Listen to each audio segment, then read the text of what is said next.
Teoría de la computación, propiedades de los lenguajes regulares. El objetivo básico de esta sesión no es más que darles las herramientas para poder reconocer lenguajes regulares dentro del mundo de los lenguajes, a través de sus propiedades de regularidad, de las propiedades cerradas y de los algoritmos de decisión. La idea es que dentro de sigma asterisco yo tengo esta jerarquía de lenguajes que ya hemos visto, que plantea la jerarquía de Chomsky, y lo único que hemos visto es el lenguaje infinito más pequeño, que son llamados los lenguajes regulares. Ahora, ¿cómo saber dentro de este amplio conjunto de sigma asterisco dónde están ubicados los lenguajes regulares desde el punto de vista de sus características? O sea, ¿cómo puedo reconocer, por ejemplo, de esta lista de ejemplos que estoy planteando en esa lámina? Son lenguajes muy familiares para ustedes, como lenguajes de programación o lenguajes biológicos o lenguajes que usa el mundo de la web, por ejemplo, las lenguas humanas con las que el hombre se comunica, códigos que utilizamos en algunos medios de comunicación, el lenguaje musical, herramientas como el látex. Son lenguajes, evidentemente, pero ¿cómo saber que ellos son lenguajes regulares o no lo son? O qué partes de esos lenguajes son lenguajes regulares, para poder entonces, gracias a que la jerarquía de Chomsky así me lo indica, una vez identificado que es un lenguaje regular, poder usar o bien un autómata finito para reconocer ese tipo de lenguaje, o bien una gramática regular en el caso de que necesite generar cadenas del lenguaje. Bien, la primera propiedad es la propiedad de regularidad de los lenguajes regulares, que la podemos reconocer o cuya herramienta se denomina el lema del bombeo para lenguajes regulares. También es llamado por otros autores como el lema de potencias. Ya vamos a ver por qué.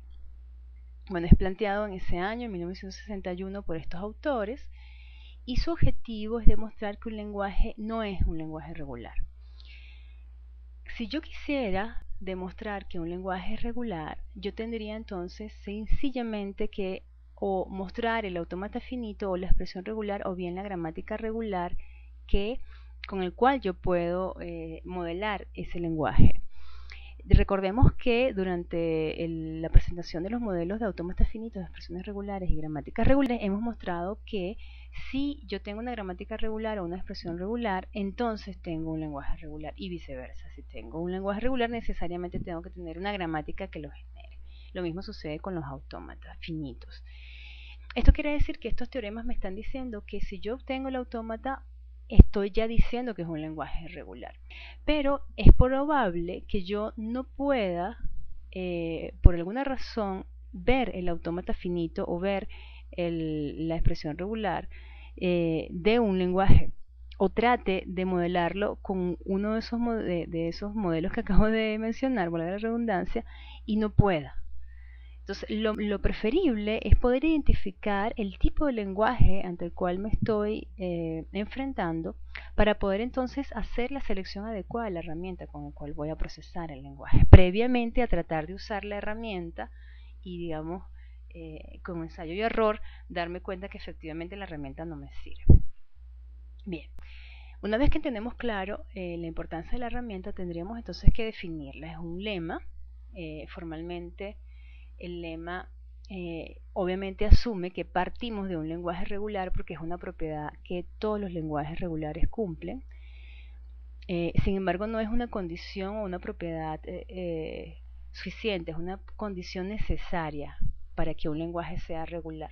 Todos los lenguajes regulares tienen esta propiedad, pero no todos los que tienen esta propiedad son lenguajes regulares. Bien, ¿en qué consiste? Bueno, primero que nada, yo parto de que el lenguaje es regular, obviamente sobre un alfabeto. Necesito tener un número natural m, del cual va a depender ese lenguaje. Entendamos a este m como la constante del lema. Y vamos a ver entonces que para toda cadena que yo pueda, digamos, derivar de ese lenguaje, se va a cumplir que si la cadena es mayor o igual a ese m, recordemos, es la constante del lema, va a existir, fíjense, 3 subcadenas, obviamente en sigma asterisco, tal que ese w, es decir, cada una de las cadenas que son mayores o iguales a sm, yo las voy a poder descomponer en esta concatenación de subcadenas. Pero esa concatenación tiene ciertas condiciones que son estas tres condiciones que vemos acá. En primer lugar, el sufijo XY, es decir, las dos primeras subcadenas, sería en este caso el prefijo, debe ser mayor o igual a m, a esa constante, es decir, a lo sumo va a tener m caracteres o m símbolos del alfabeto. Sin embargo, la cadena central es muy particular, pues la cadena central nunca puede ser la cadena vacía, siempre va a tener por lo menos un símbolo, por eso yo simplemente acoto que su tamaño debe ser mayor o igual a 1.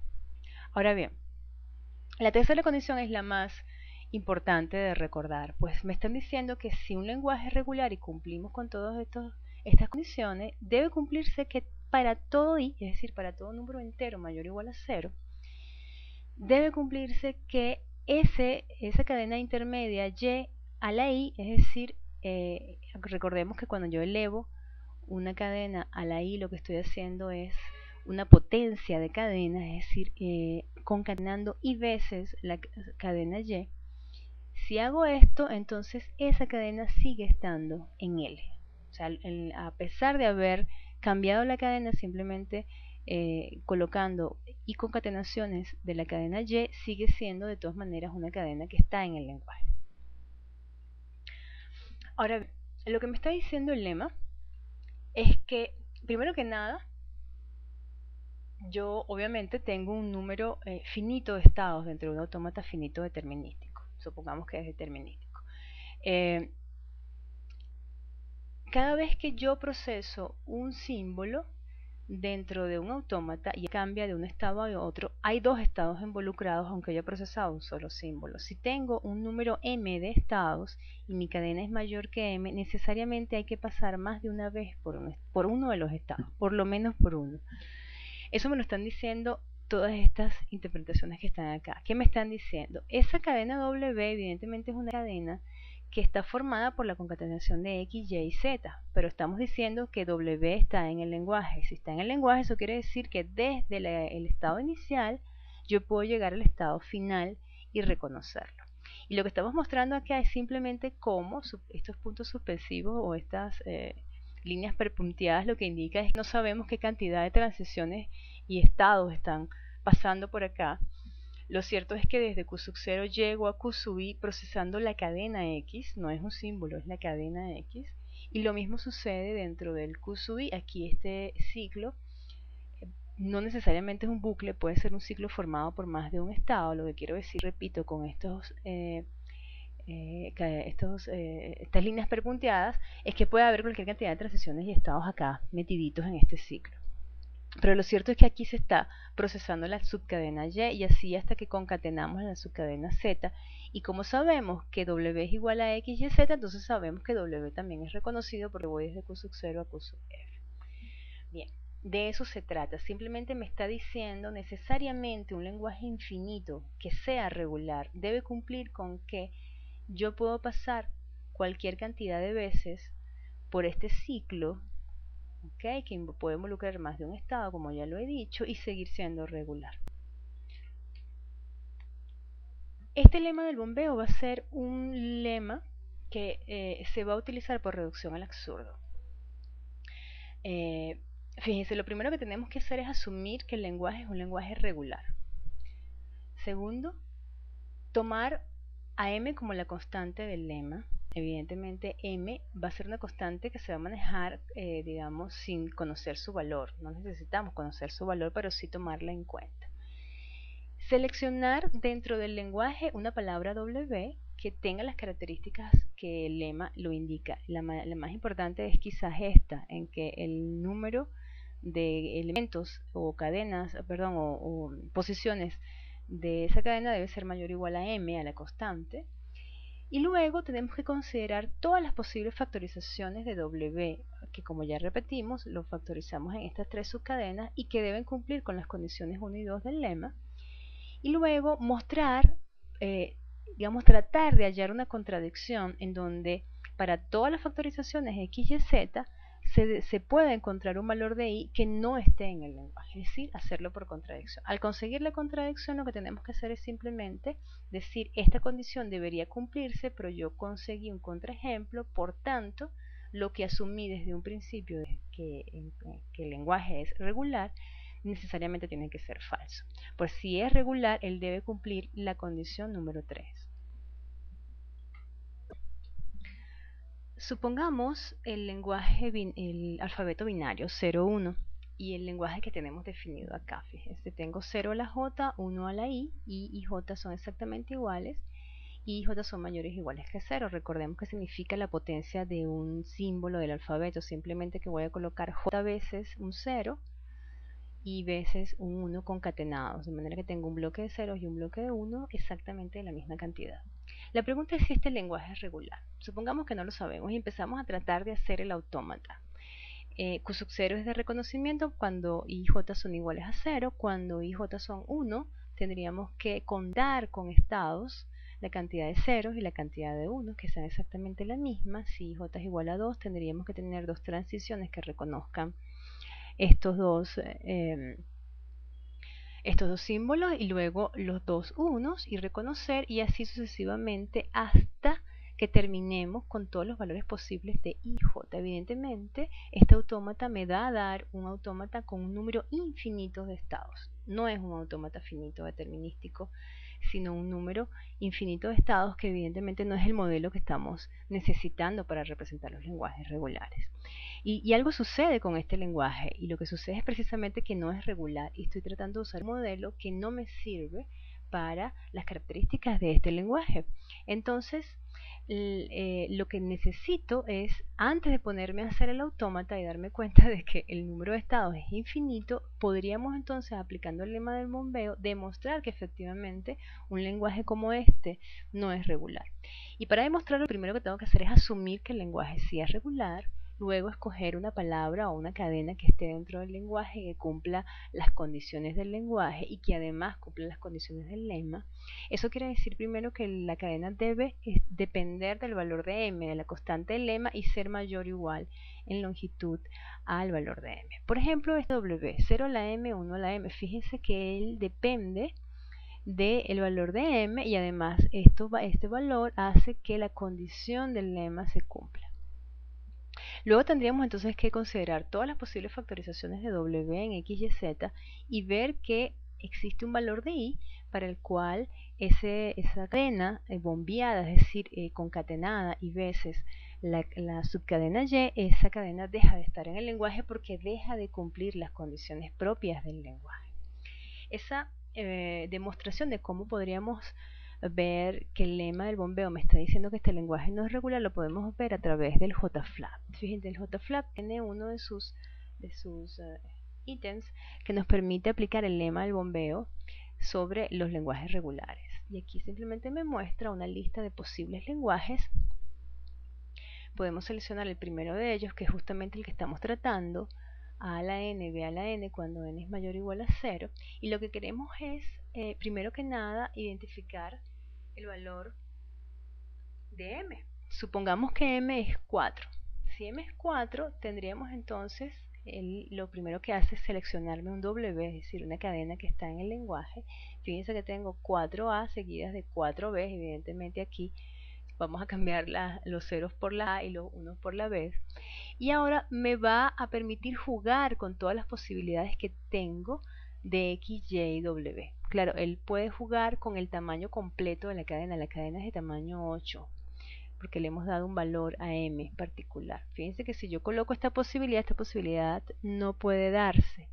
Lo sé porque no se me activa este botón. Este botón simplemente se va a activar cuando yo cumplo las dos primeras condiciones del lema. La primera condición de que X y Y sean menores o iguales a m, y la segunda que Y nunca puede ser la cadena vacía, tiene que tener por lo menos un símbolo. Entonces yo puedo tener, por ejemplo, Y vacío y el resto puede ser Y, pero Y solamente puede tener como valor máximo el valor de 4, puede tener 3 símbolos, puede tener 2 símbolos, puede tener 1, no puede ser la cadena vacía, pero sí puede ser cualquiera de estas posibilidades. En el momento que yo coloco un valor mayor que m, tampoco me permite continuar.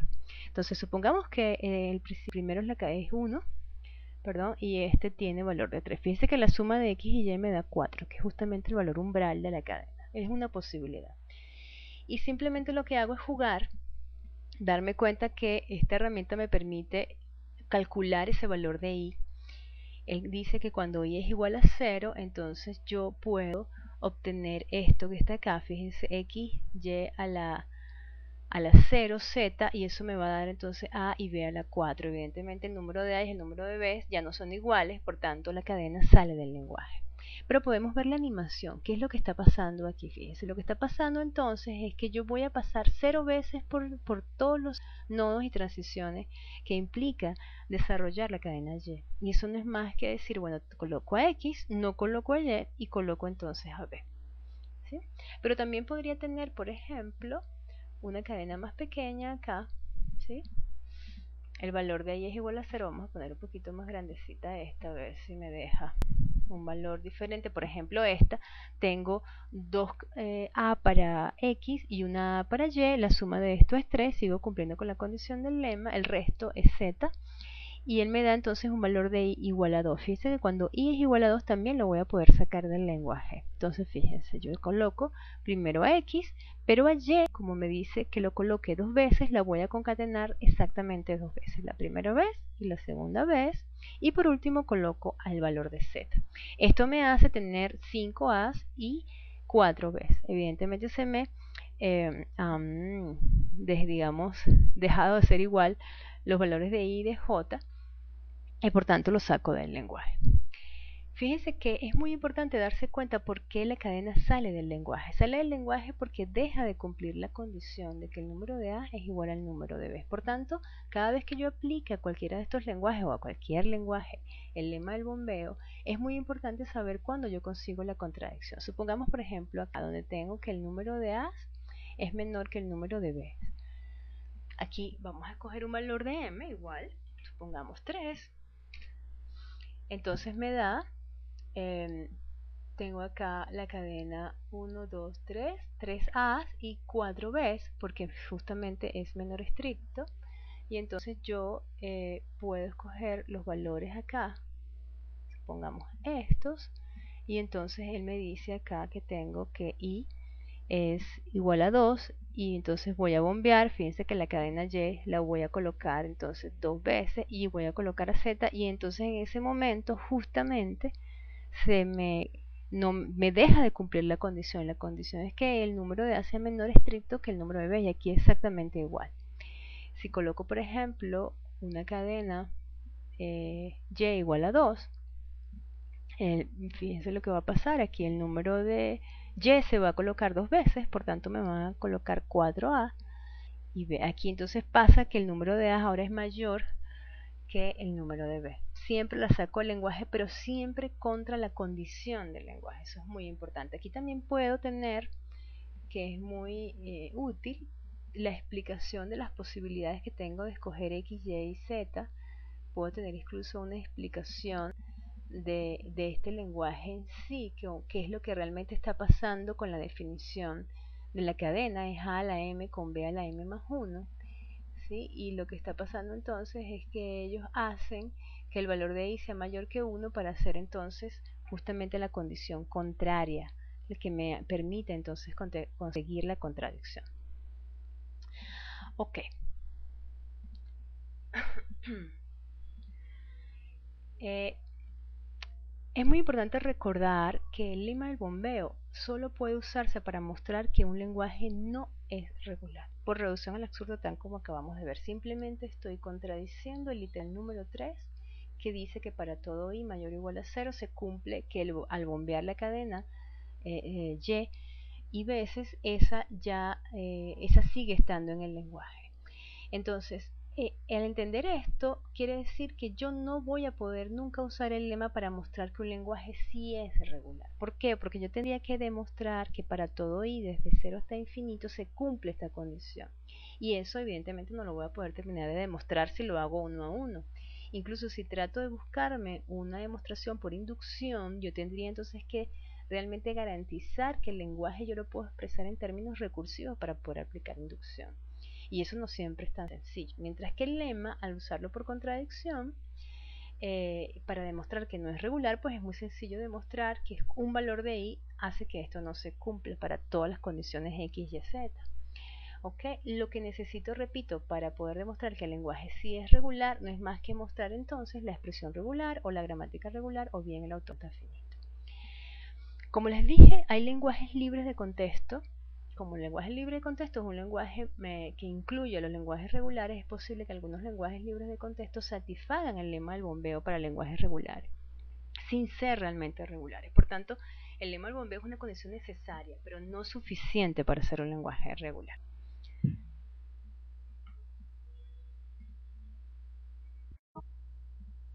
Otra propiedad que nos permitiría reconocer lenguajes regulares son las llamadas propiedades de clausura, que en general son todas aquellas operaciones que se aplican a un conjunto y que se obtiene como resultado elementos del mismo conjunto. Supongamos para el conjunto de los números enteros tenemos, por ejemplo, la operación de suma, de resta, de multiplicación, de división. Veamos la suma. ¿Qué sucede? Tengo dos enteros, realizo la operación binaria de la suma y el resultado me da un número entero. Como permanezco en el mismo conjunto a nivel de operadores y resultados, entonces yo puedo decir que la operación de suma dentro de los enteros es una operación cerrada.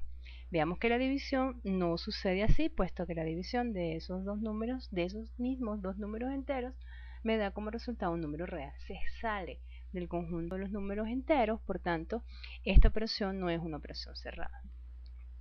La importancia es que yo conocer que yo tengo operaciones cerradas o operaciones que no son cerradas, evidentemente me va a dar el tipo de lo que me va a dar como resultado. Eso es lo primero. Y lo segundo es que me va a permitir componer varios lenguajes y otros lenguajes más complejos dentro del mismo tipo. Fíjense que si yo aplico este concepto a lo que son los conjuntos regulares, tendríamos entonces operaciones que podíamos aplicar a lenguajes regulares y obtener como resultado lenguajes regulares. Tendría yo entonces que saber que efectivamente la operación me da como resultado un lenguaje regular. Pero además, el saber cómo operan o cómo se construyen o cómo se resuelven estas operaciones nos va a permitir entonces resolver en la vida real lenguajes un poquito complejos. Complejos porque van a tener inmersos el uso de esa operación, por ejemplo, las cadenas binarias con un número par de ceros y un número impar de unos. Esto evidentemente es una intersección. Las cadenas binarias que no contienen la subcadena 001, las cadenas binarias que tienen un número de ceros múltiplos de 3, menos la cadena 00. Aquí tengo un complemento, que tengo una diferencia. Aquí hay operaciones dentro de la propia definición del lenguaje, y lo que vamos a ver entonces es cómo construir esas operaciones sobre los modelos que resuelven digamos, el lenguaje propiamente dicho. En el caso de los lenguajes regulares tendríamos que todas estas operaciones son cerradas: unión, concatenación, clausura de Kleene, intersección y complemento. La unión, concatenación y clausura de Kleene, si recordamos, ya digamos se han definido como expresiones, como operaciones cerradas en la misma definición de lo que son las expresiones regulares. Si recordamos, la unión de dos expresiones regulares a nivel de conjunto iba a estar representados con una suma o un operador más dentro de las expresiones regulares, la concatenación con la misma concatenación y la clausura con la misma operador. Si recordamos también, esta la podemos transformar al uso de los autómatas finitos a través de la colocación en paralelo de las máquinas que reconocen cada uno de estos lenguajes. Esta se lo colocamos en serie y aquí teníamos que colocar digamos, los ciclos convenientemente que nos permitían expresar el lenguaje de R asterisco. Es decir, la unión, concatenación y clausura de Kleene de dos autómatas o de dos expresiones regulares nos van a dar autómatas y expresiones regulares. Por tanto, son operaciones cerradas. En el caso de la intersección, que no hemos visto hasta ahora, es una operación cerrada, pues se la podemos aplicar a dos lenguajes que están, digamos, modelados a través de sus dos respectivos autómatas, y lo que queremos entonces es construir un autómata A que va a representar la intersección de L1 y L2. Esta construcción tiene un nombre que se le denomina construcción de producto, y es porque utiliza el producto cartesiano en diferentes partes del modelo para generar la construcción de ese autómata. Por ejemplo, en el caso del conjunto de estados resultante va a ser el producto cartesiano de los estados originales. El estado inicial es el estado formado por la tupla, porque al tener un producto cartesiano va a generar simplemente un conjunto de tuplas entre el estado inicial del autómata 1 y el estado inicial del autómata 2. El conjunto final va a ser también un producto cartesiano, y a nivel de las transiciones lo que tenemos que hacer entonces es generar también tuplas como resultado, en donde lo que vamos a hacer, fíjense, es aplicar la opción de transición 1 y la opción de transición 2, es decir, de cada uno de sus autómatas a sus respectivos estados sobre el símbolo que queremos procesar dentro del autómata de resultado. Veamos el ejemplo que estamos planteando en los casos de los lenguajes complejos. Tenemos ese, que evidentemente es una intersección. Tenemos un número impar de ceros y un número par de unos. Veamos en este momento esto por separado. Voy a aplicar un divide y vencerás. Primero quiero resolver el número impar de ceros y después vamos a resolver el número par de unos. Si yo quisiera resolver esto de manera, digamos, completa, sin conocer que esto es una operación de intersección, sería bastante complejo. Inténtenlo para que vean, pero si lo hacemos como lo vamos a hacer a continuación, va a ser un poco más sencillo. Lo que tengo que saber es simplemente cómo hacer la intersección de dos autómatas. Yo tengo acá el autómata que reconoce el número impar de ceros y aquí el autómata que reconoce el número par de unos.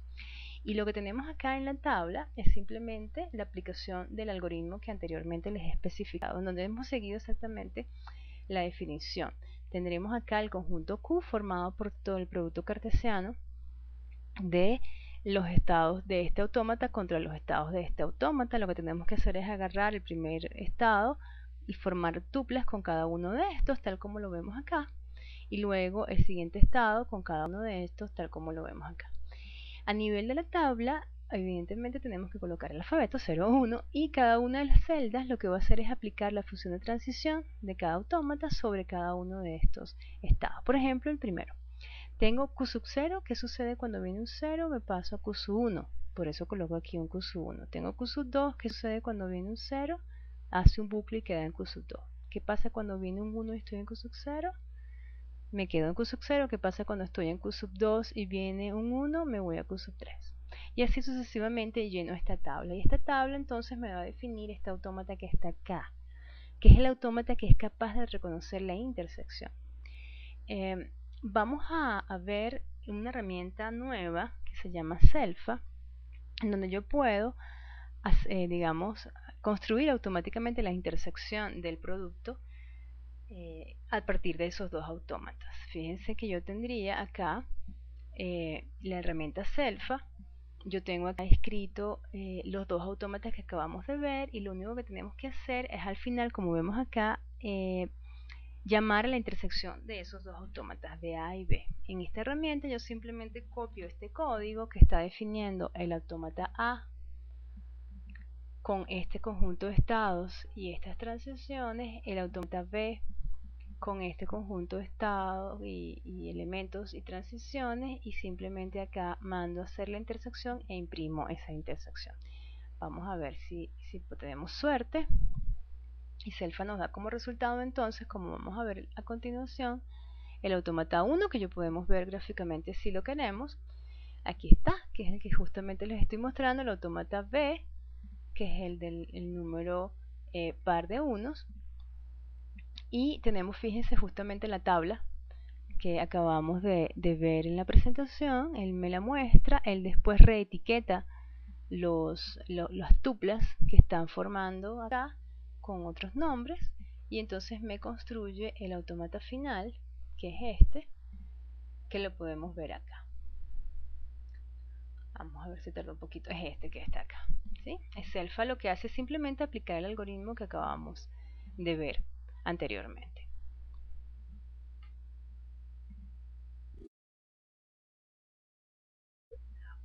Otra operación de clausura es la operación de complemento,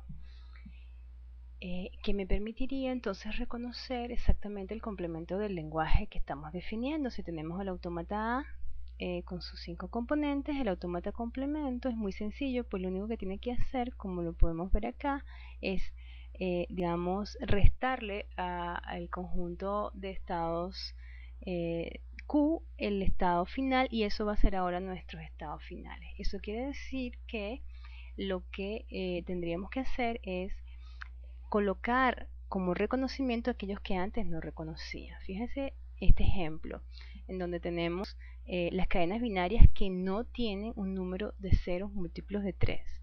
Nosotros acá tenemos en el primer autómata el autómata que es capaz de reconocer los números, las cadenas binarias que tienen un número de ceros múltiplos de 3. Si lo podemos ver aquí, obviamente considerando que 0 es múltiplo de 3, este reconocería una cantidad de ceros, y aquí tengo 3, 6 y así sucesivamente. Entonces este autómata está reconociendo los que sí tienen un número de ceros múltiplos de 3, pero para aplicar el complemento, que es este autómata que está acá, lo que estoy haciendo simplemente es invirtiendo el conjunto de estados a nivel de los tipos. El que antes era un estado final, como en este caso era Q sub 0, que era de aceptación, ya no lo es, y los que antes no reconocían, ahora sí reconocen. Es decir, ahora reconozco lo que no quería reconocer antes y viceversa. Entonces, esto es simplemente la construcción del complemento. En CELFA podemos ver cómo obtener esa construcción a través de instrucciones que CELFA me permite hacer sobre los autómatas. Otras propiedades que son cerradas son esas que están ahí. El reflejo, cualquier tipo de morfismos o homomorfismos invertidos, la diferencia. En el caso del reflejo, es decir, tener las cadenas invertidas, lo que tendríamos que hacer, como lo indica acá esta definición, que también es una construcción que se puede aplicar a cualquier autómata, no es más que tener, primero que nada, tener como el conjunto del reverso, pues exactamente los mismos conjuntos de estados. Es decir, yo no voy a cambiar mi conjunto de estados, va a ser exactamente el mismo. La diferencia aquí a nivel del conjunto de estados finales es que dependiendo del tamaño de él, vamos a modificar el autómata para poseer un solo estado final. Y ese solo estado final va a ser el estado inicial, como lo vemos aquí. Y el estado inicial va a pasar a ser un estado final que vamos a agregar nuevo y que va a ser, digamos, apuntar a lo que antes era los estados finales. Tenemos acá cómo construir las transiciones entre los estados reversos, y fíjense que es exactamente invertir. Si antes iba de P a Q con A, ahora voy a ir de Q a P con A. Es decir, simplemente estoy invirtiendo las flechas. Si lo vemos en este ejemplo, lo que pasa es que el ejemplo me lo está calculando CELFA y me está cambiando la posición del autómata, pero bueno, aquí fíjense que el estado inicial es Q sub 0. Aquí el estado inicial es ahora Q sub 3. CELFA cambia un poco la notación, lo que hace es colocar el estado inicial un poco más clarito, no sé si lo pueden ver. ¿Por qué? Porque antes el estado final era Q sub 3, ahora él va a ser el estado inicial. Es decir, yo voy a comenzar ahora por donde antes terminaba, reconociendo. Entonces fíjense que las flechas van a estar ahora invertidas. Yo podía ir de Q sub 1 a Q sub 3 con B. Fíjense, ahora estoy yendo de Q sub 3 a Q sub 1 con B. Simplemente estoy cambiando el orden de las flechas, estoy invirtiendo el que era final, ahora es inicial, y el que era inicial ahora es final. Y si tengo un conjunto de estados finales, pues tendría que agregar, en este caso tendría que agregar varias transiciones epsilon a un estado inicial que ahora sería único, para que entonces apunte a todos estos finales, ¿no? Vemos acá cómo quedarían las funciones, las expresiones regulares de cada uno de ellos. Fíjense que no se puede ver la asociación directa de ese inverso, pero a nivel de expresión regular es muy claro que la expresión regular habría sencillamente que invertirla, ¿no? Los morfismos, simplemente cualquier tipo de sustitución o función en donde yo lo que hago es simplemente aplicar reglas entre sigma y cualquier otro alfabeto, como por ejemplo este asterisco. Es decir, yo simplemente asocio elementos, símbolos de mi alfabeto a cadenas de otro lenguaje. Cuando tengamos morfismos, que eso es muy típico dentro de la computación, cuando tengo codificaciones, un 0 representa una A, un 1 representa una B, dos ceros representan otro carácter, etc. Entonces, lo que vamos a hacer simplemente es aplicar a cada uno de los digamos, el homomorfismo a cada uno de los, ¿cómo lo llamaríamos?, de los elementos de los símbolos del alfabeto. Pues sencillamente lo que hace la función del homomorfismo es aplicársela sobre los caracteres o los símbolos del alfabeto, pues simplemente lo que hacemos es eso. Sigue siendo una operación cerrada. O sea, el hecho de que yo sustituya ahora el 0 por la A o el 1 por 2B no quiere decir que está cambiando el significado de una expresión regular. Sigue siendo una expresión regular o sigue siendo un autómata, de manera que es cerrada. A nivel de la diferencia, también tendríamos una construcción. Y esa construcción la podemos ver a través de la ley de Morgan, que me está diciendo que el restarle a un lenguaje otro lenguaje como L2 no es más que hacer la intersección de L2 con su complemento. Ya sabemos que el complemento de L2 lo podemos obtener a través de una construcción, y que la intersección también la podemos obtener a través de una construcción. Simplemente es aplicar ese algoritmo, y acá, como vemos, podremos obtener también el selfa. Se los dejo para que ustedes lo hagan, los archivos, para que simplemente lo prueben. Vemos cómo sería el estado, el conjunto de estados, es decir, el autómata, que me permitiría reconocer todas las cadenas binarias que terminan con un número de ceros múltiplos de 3 menos la cadena 0, 0. Fíjense lo complejo que es el autómata y lo difícil que sería de tratar de desarrollar ese lenguaje sin conocer la operación de diferencia que está detrás de esa definición.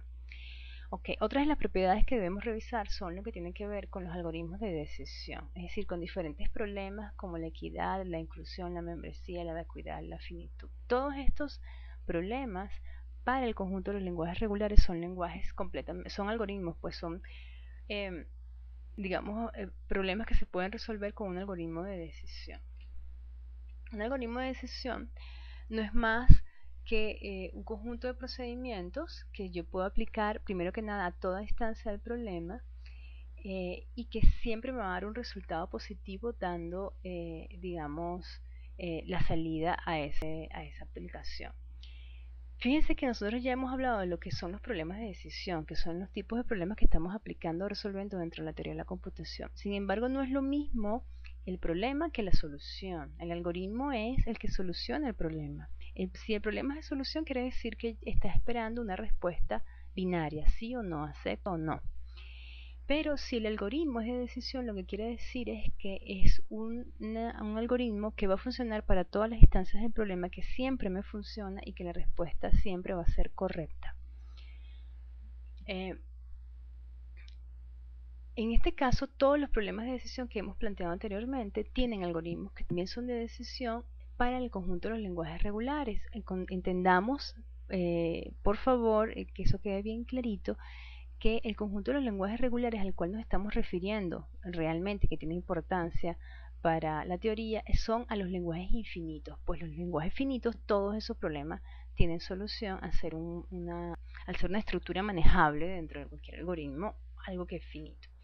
Ahora fíjense, supongamos que tengo el lenguaje y lo que quiero saber es qué sucede, qué tengo que saber para saber que el lenguaje efectivamente es finito. Fíjense, por el lema del bombeo, si existen ciclos. Si existen ciclos, yo puedo darme cuenta que él es infinito. Pero ¿cómo hago para saber si existen ciclos? Pues bueno, dentro de la teoría de grafos, porque recordemos que un autómata finito no es más que un digrafo, yo podría, consultar en esa teoría todos los algoritmos que existen ya probados y demostrados, que me permite, dado un estado final, un estado inicial, me permite hallar los caminos entre ambos estados, si existen o no. ¿Okay? Si existen, evidentemente es decir, si existen ciclos dentro de ese camino, me va a decir si es finito o no. En el caso de una expresión regular, ¿sería suficiente con saber si existe la clausura de Kleene, esa operación dentro del lenguaje? Pareciera que sí. La vacuidad me está diciendo simplemente si un lenguaje es vacío.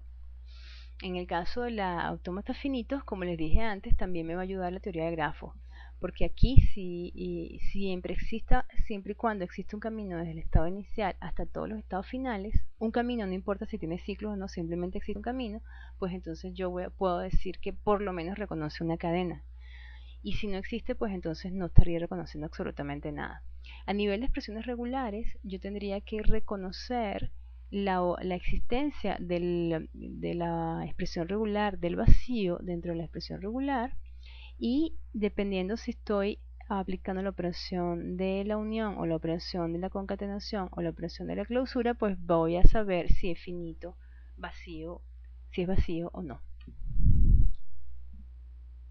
El siguiente problema se refiere a la membresía, que no es más que determinar, dada una cadena encima asterisco, si esa cadena está en el lenguaje. Es un problema muy conocido por ustedes que puede ser resuelto con un autómata finito en cualquiera de sus modalidades, y lo que hay que hacer es simplemente recorrer ese digrafo. Lo podemos hacer con teoría de grafos, simplemente saber si existe, si podemos, dado ese camino etiquetado W, llegar de Q sub 0 a un estado final, o simplemente simular el autómata finito determinístico, tal como ustedes ya lo saben hacer cuando vimos programación orientada a autómatas. A nivel de expresión regular, pues lo mejor o lo conveniente es convertir. Recuerden que la expresión regular no reconoce nada, lo único que hace simplemente es denotar. Lo que tendríamos que convertirlo en un autómata finito no determinístico con transiciones nulas, y luego convertirlo a un autómata determinístico y efectivamente simular su funcionamiento. La equidad es otro problema que simplemente se refiere a poder comparar los dos lenguajes, pero como los dos lenguajes son infinitos, no podríamos nunca terminar de comparar dos cosas infinitas. Tendríamos entonces que usar cualquiera de las dos, cualquiera de los modelos pues que existen para estos lenguajes. Por ejemplo, supongamos que tengo dos autómatas finitos determinísticos, y lo que quiero saber es si, dado esos dos autómatas, ¿cómo hago yo para saber si ese autómata, esos dos autómatas se refieren exactamente al mismo lenguaje, aunque evidentemente son diferentes? Aquí simplemente hay una construcción en donde lo que estamos aplicando es teoría de conjuntos, en donde estamos tratando de hacer la intersección del lenguaje que está denotando la máquina 1 con el complemento de la máquina 2, o el complemento de la máquina 1 con la intersección de la máquina 2, y si llegásemos a ver que el resultado de esta operación es el vacío, entonces podríamos determinar que efectivamente son iguales o que son diferentes. Pero digamos, esa vía es muy larga, tendríamos que hacer muchas operaciones para poder demostrar por ahí. Afortunadamente hay otros teoremas de otros trabajos que, digamos, nos va a permitir resolver el problema de la equidad y también de la minimización de autómatas.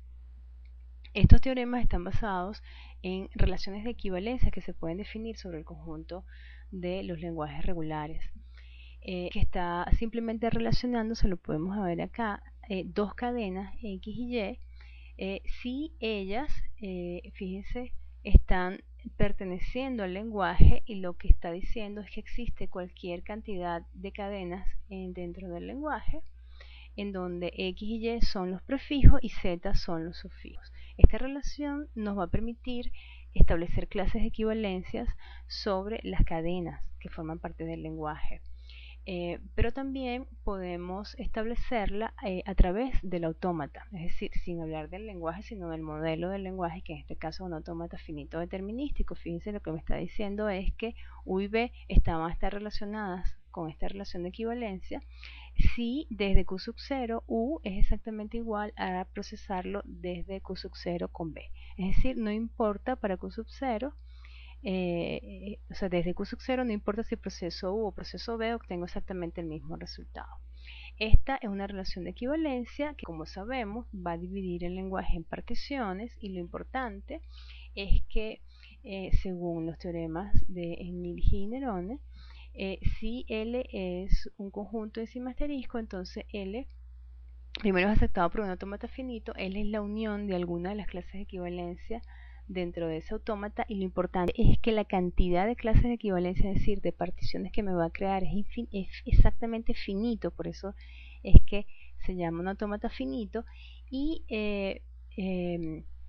siempre que tengamos una relación de equivalencia asociada a un lenguaje y la podemos, digamos, contabilizar, contar, y es un número finito, vamos a tener entonces un lenguaje regular. Eso es lo que está diciendo. Y además, en particular, la cantidad de relaciones de equivalencia que podamos obtener a través de esa relación de clases de equivalencia no va a ser más que la cantidad de estados mínimos que puede tener ese autómata y por tanto podemos tener la expresión mínima del autómata. Por eso es que podemos hablar de que este teorema también nos va a llevar a minimizar el autómata.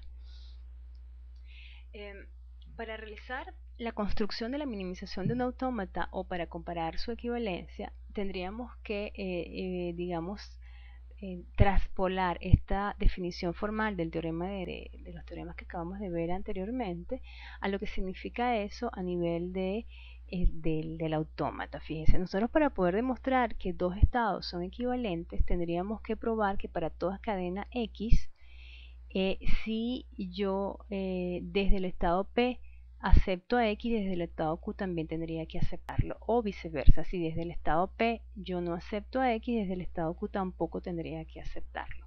Eso nos estaría diciendo que P y Q son estados equivalentes. Estamos hablando ahora de equivalencia a nivel de estados, porque lo que yo quiero es minimizar mi autómata. Entonces, P y Q van a ser equivalentes. Fíjense que tengo aquí la relación de equivalencia.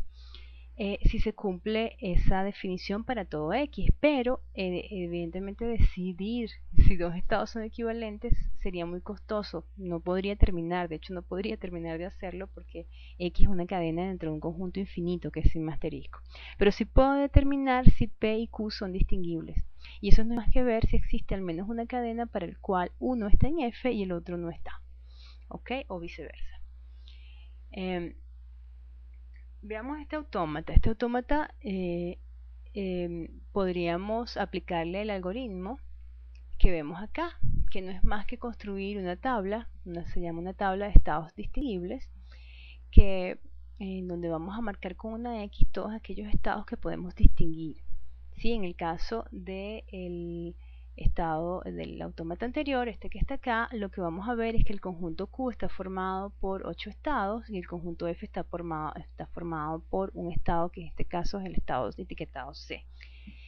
Todos los pares formados, porque lo que queremos hacer es distinguir pares de estados para saber si son distinguibles o no. Por ejemplo, A y C son distinguibles porque la cadena vacía los distingue. Si yo aplico la cadena vacía aquí, me quedo en A. Si aplico la cadena vacía acá, me quedo en C. Y eso quiere decir que si me quedo en C, aquí reconozco y aquí no reconozco. Y eso lo voy a aplicar con todos los pares. De manera que todos los pares que tengamos con el autómata, perdón, los estados que son de no aceptación contra los que son de aceptación, los voy a etiquetar debido a que ellos son distinguibles por la cadena vacía. Lo que vamos a hacer con el resto de los pares que no son etiquetados distinguibles por esta definición básica es ver si en cada uno de los elementos del alfabeto yo desde P y desde Q soy capaz de llegar a dos estados y si esos dos estados son distinguibles o no. Dependiendo de eso, entonces yo los marco como distinguibles. Seguimos este algoritmo y podríamos ver, por ejemplo, que nos va a dar este resultado, que lo que vamos a hacer acá simplemente es colocar aquí en esta tabla todos los pares entre el conjunto de estados. Primero tendríamos que marcar, como ya les he dicho, los estados que están formados por estados no de no aceptación contra los de no aceptación, y luego tendríamos que ir viendo cómo considerar cada una de las entradas para cada uno de esos pares para ver si los distingue o no y llenar entonces esta tabla. Fíjense que, por ejemplo, supongamos el par AB. El par AB es este.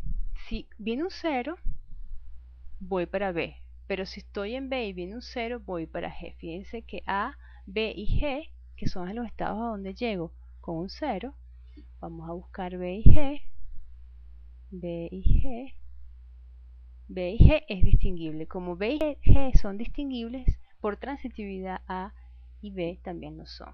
Y eso es lo que simplemente tendremos que empezar a hacer. Claro, dependiendo de por dónde comience yo a llenar la tabla, el algoritmo se comporta de manera diferente siguiendo los pasos que están escritos anteriormente. Lo importante es que al final de llenar la tabla, todos los que han podido ser marcados, por supuesto de la diagonal hacia abajo, son estados que son distinguibles. Los que no son estados que van a ser equivalentes. Por ejemplo, en este caso A y E no se pudieron distinguir, B y H no se pudieron distinguir, D y F no se pudieron distinguir. Y como no se pudieron distinguir, quiere decir que son equivalentes. De manera que yo entonces puedo asociar a esos estados en una sola clase de equivalencia. Y eso me va a permitir, por ejemplo, a mí construir un autómata como este, en donde fíjense, estoy agrupando A y E como un solo estado, agrupando B y H donde estoy, B y H como un solo estado, y agrupando D y F como un solo estado. Y ellos simplemente lo que hacen es reconstruir las transiciones entre estas particiones, que es precisamente donde nos damos cuenta que son equivalentes, y entonces obtener el autómata mínimo como. Para finalizar, les dejo como actividad comprobar el resultado de la minimización de este autómata utilizando la herramienta JFlap. De la misma forma, vamos a ver cómo este mismo cálculo de particiones o tabla de estados distinguibles nos va a permitir comprobar la equivalencia entre autómatas para poder saber si son efectivamente dos modelos diferentes del mismo lenguaje.